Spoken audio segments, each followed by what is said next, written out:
Today I have a very fun video for you. In today's video, we are talking to Dr. Julia T. Hunter, a Los Angeles-based dermatologist. Dr. Hunter's philosophy is to treat the body as a whole by optimizing internal and external health to treat the cause, not just the symptom. Dr. Hunter, I am so happy you're here with us. Thank you so much for being here. My pleasure. Now, Dr. Hunter, I said in the intro that I hope that this conversation will be one of many because I have stalked you on the internet and I know your extensive knowledge of not just skin, but the whole body.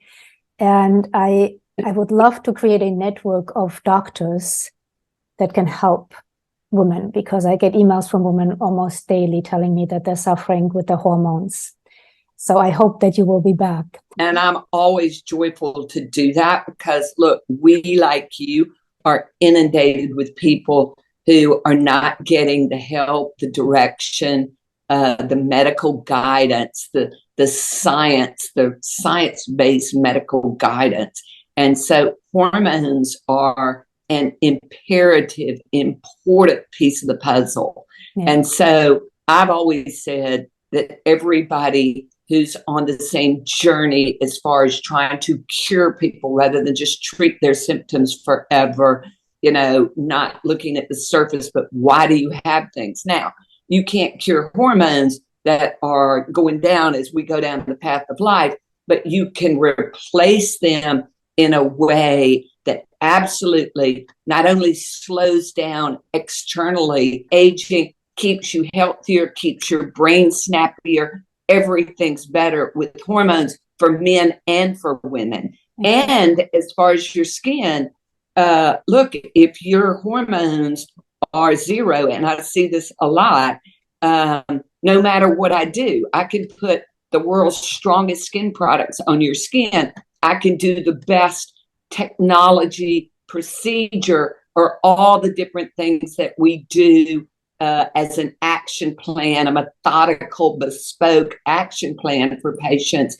But if the hormones are low, they're not going to get as good a result and as long-lasting a result.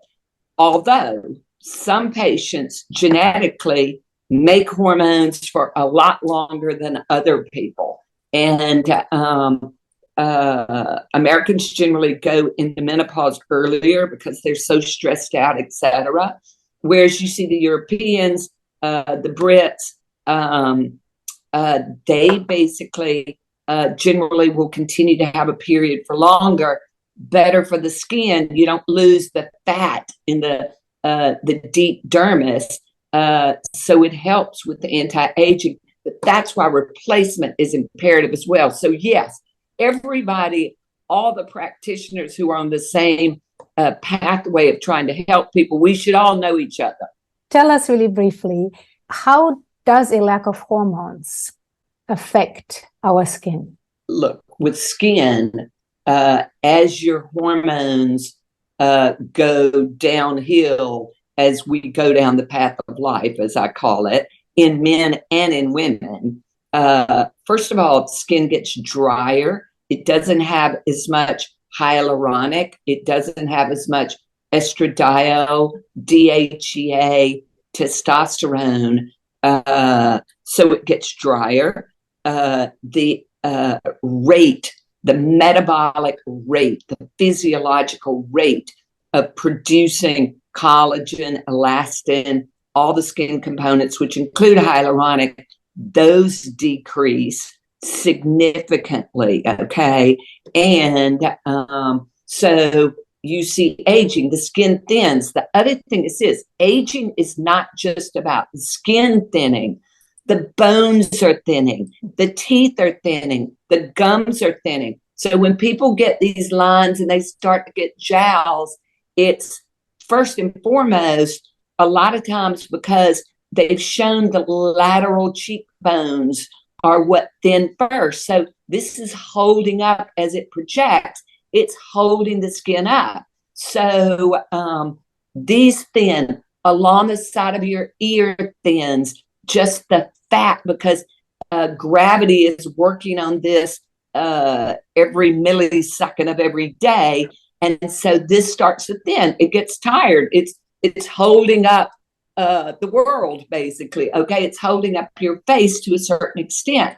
So the teeth thinning, there's a reason that I'm also obsessed with dental health, because that's very important for health and for skin in a variety of ways, whether it be brown spots, acne, enlarged pores, So your teeth really matter, but the teeth thinning are part of what make the lips sort of fall and go under, where people say my lips are thinning. Okay, so look, hormones keep your brain functioning at a youthful level. Hormones keep your bones making new bones at a more youthful level. Hormones help plump up. Deep in the dermis of your skin is a fat layer.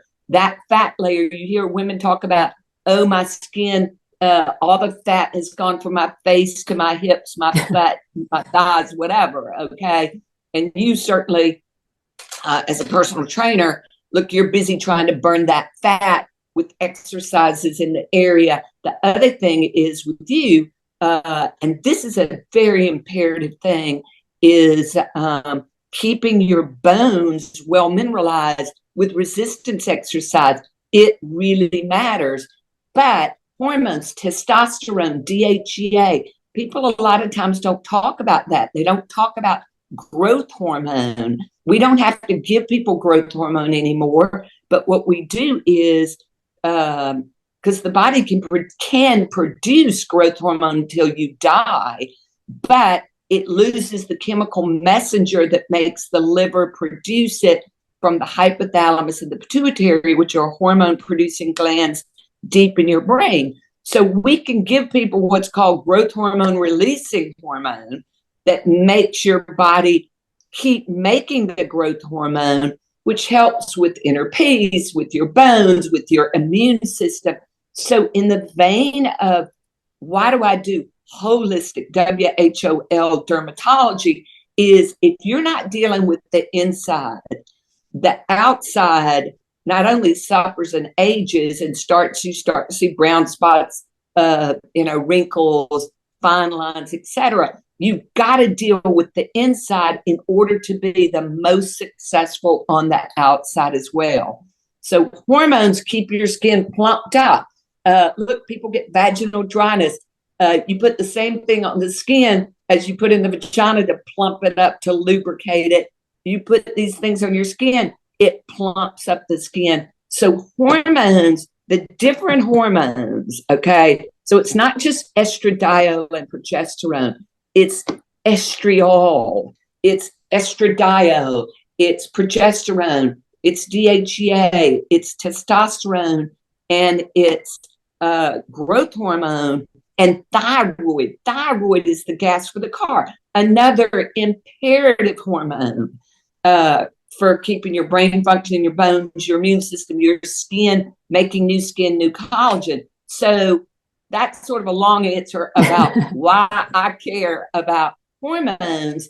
And then the other thing with hormones, and this is one of the big problems in the world, is look, you want to mimic nature when you replace hormones. You want to give people the levels that keep them asymptomatic. They don't have night sweats or day sweats. They're not anxiety ridden.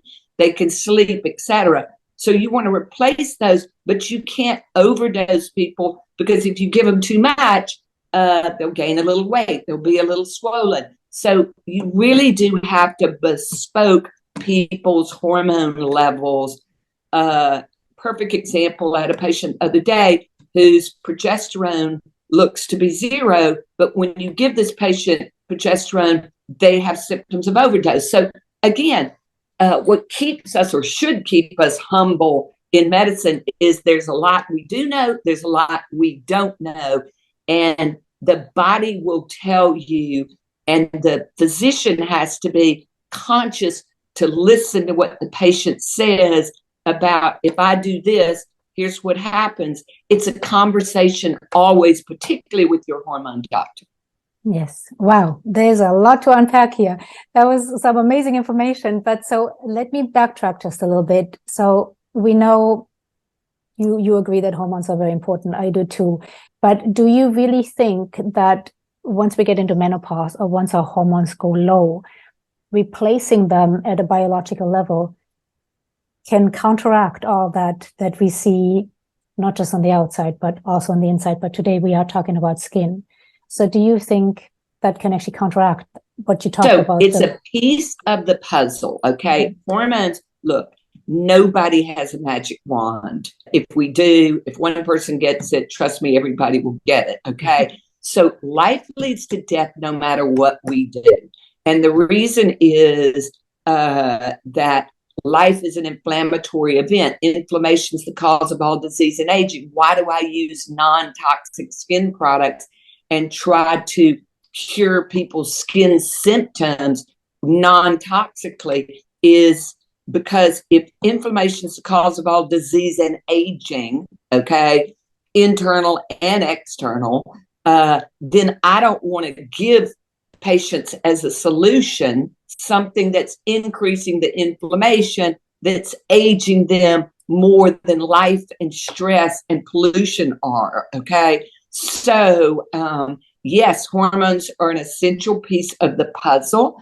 They're not the only piece. You've got to use skin products that are maximal strength. In other words, that I don't say to you, oh, I see the result. You see the result. Your loved ones who surround you, your friends who haven't seen you in a while, they see that you look younger, better, meaning your skin is lifted. And there's certain skin products that are essential to force the skin metabolically to run the marathon. In other words, you want the skin making new collagen, new skin components, new immune system, new blood supply as youthfully as possible.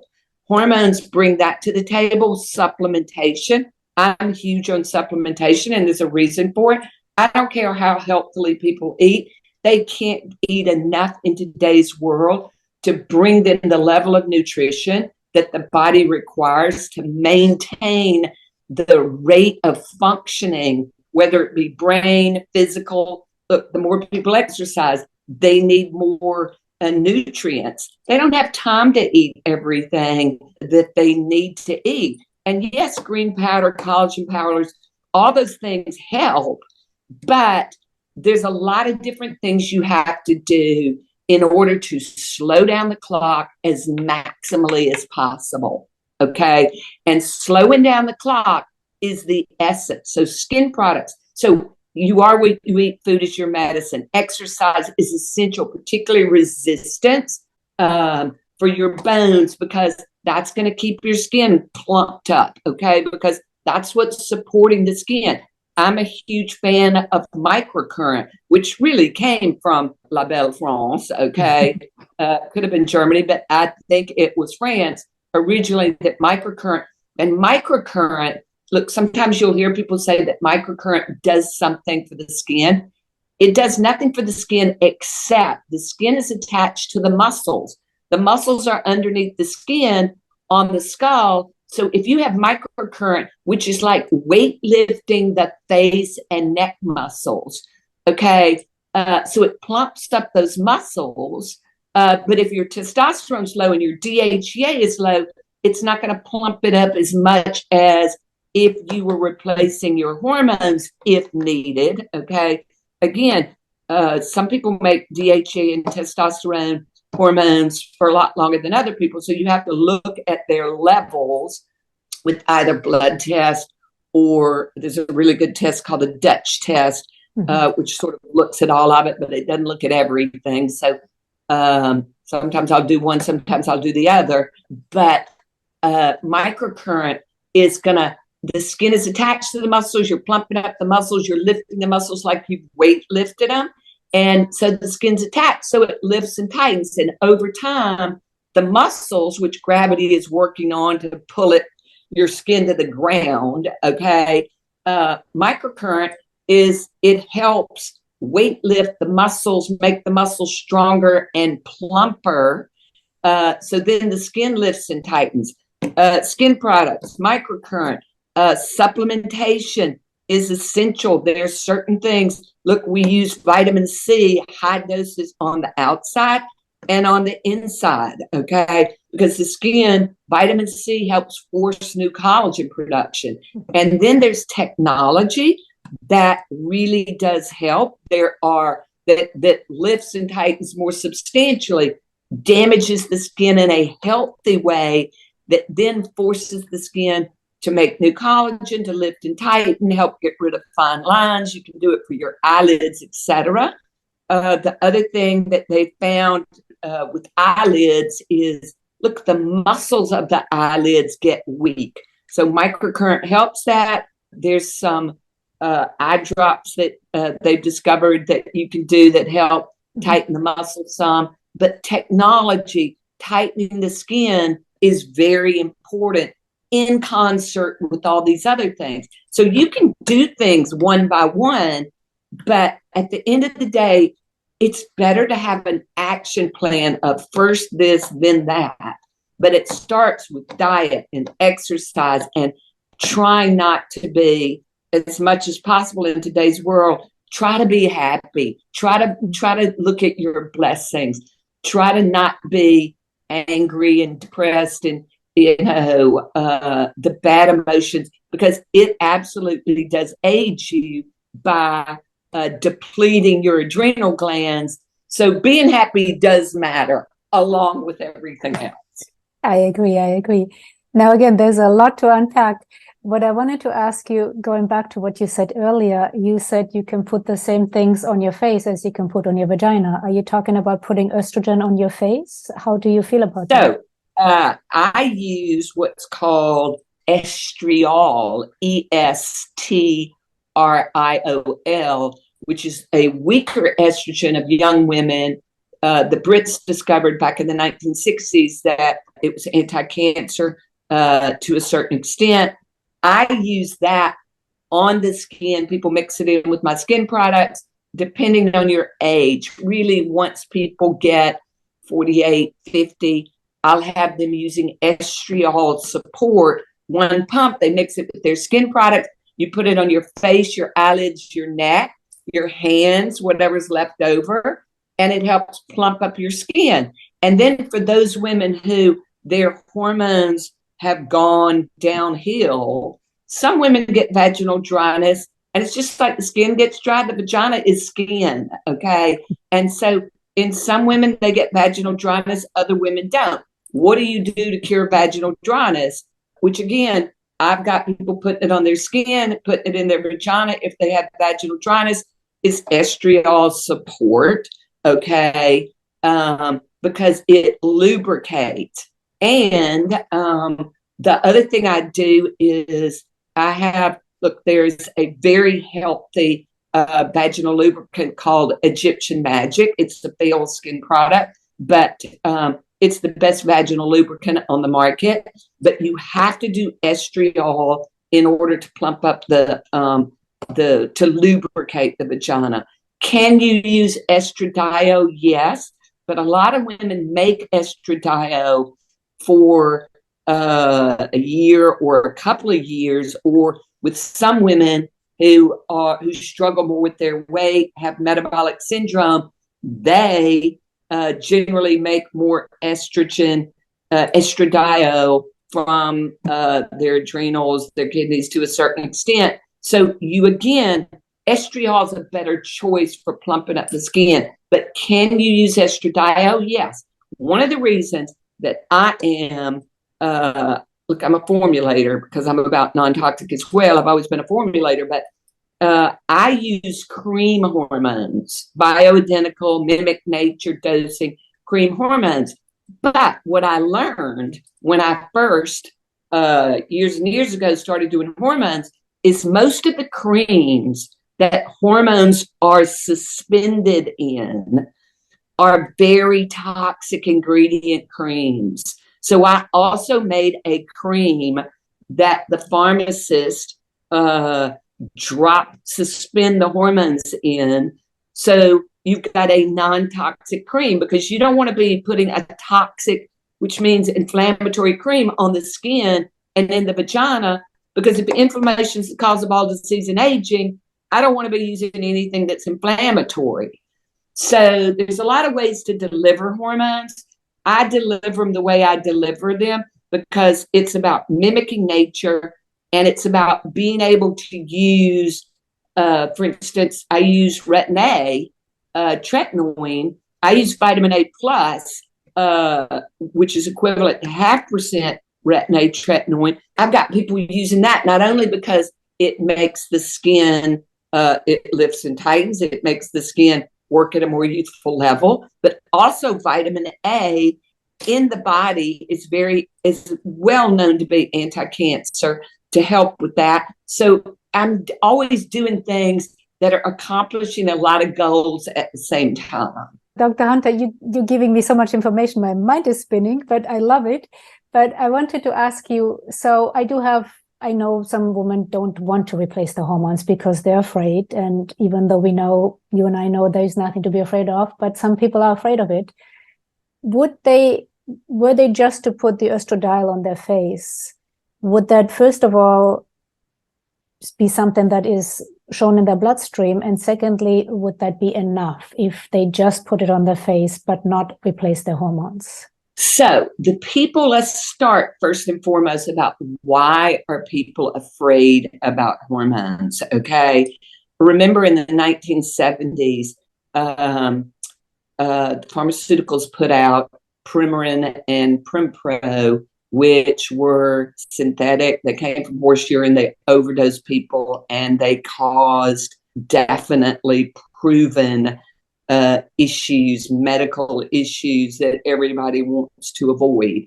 That's where it first started from, the fear. Because prior to that, in the 60s, there was a very famous doctor who really started the use of progesterone, Dr. John Lee, and he showed that progesterone was good for the bones, anti-osteoporosis, gave you, progesterone is nature's tranquilizer. It helps you sleep. Women who have night sweats have low progesterone, sometimes estriol or estradiol as well.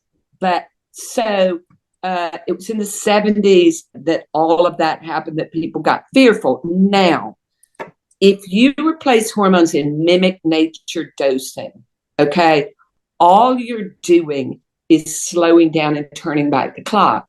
There are women, look, part of what we're supposed to do as your physician is look at what's your family history of breast cancer, with men, prostate cancer. Okay, with men, look, men, I replace lots of testosterone, DHEA, and progesterone with men as well. Men, their progesterone gets low and they get very difficult to live with. Okay, so I've got patients who are putting a little progesterone on their husband or partner's skin to make them in a happier place. And also progesterone in men reduces the size of the prostate. Okay, so progesterone matters with men.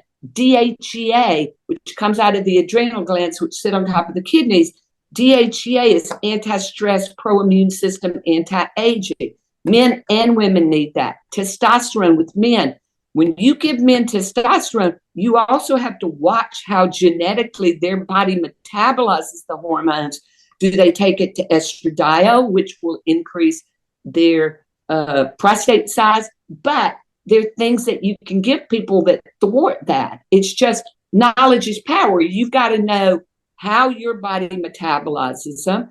And then there's nothing to be afraid of. They're not going to cause cancer. Now, do you not give oral estrogens? No, no one should be on oral estrogen, okay? And that means estradiol. Progesterone, is it better given by cream on the surface of the skin? Yes, but it has to be a cream that absorbs. Their pills. Pills are not as bioidentical or mimic nature, but do I use those sometimes? The people who are fearful have just not had it explained to them how their body works. Yes, there are people who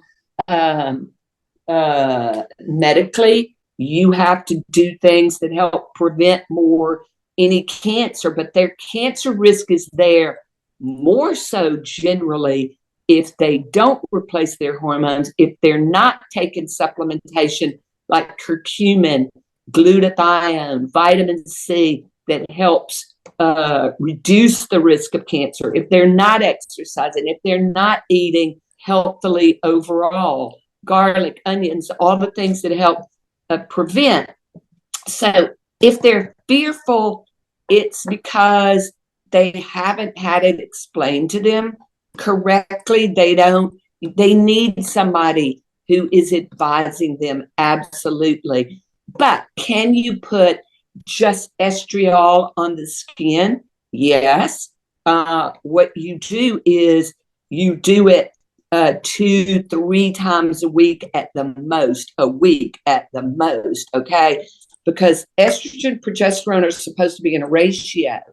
And progesterone helps with anti-cancer, okay? So there's a reason I've got a low-dose progesterone, a low-dose estriol, because those things people can use and feel safe with using them, okay? And again, why I do things like we're doing today is to help people understand what the great leaders of the world have said is nothing to fear but fear itself, okay?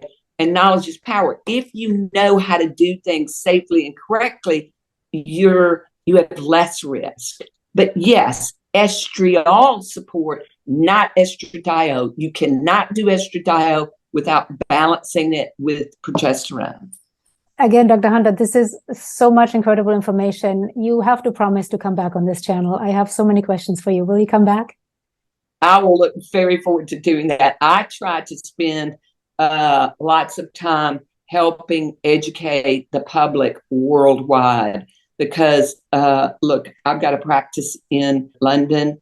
I've got vendors that I help and practice with in Zurich, in different places around the world. So I'm trying to participate with everybody, with all of us who need to work together to educate the public because, again, knowledge is power.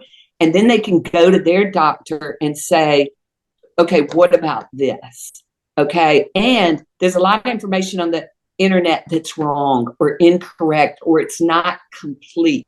In other words, you don't see the forest. They're just addressing one issue. And you always have to look at a person as a whole person and what their genetics are as well.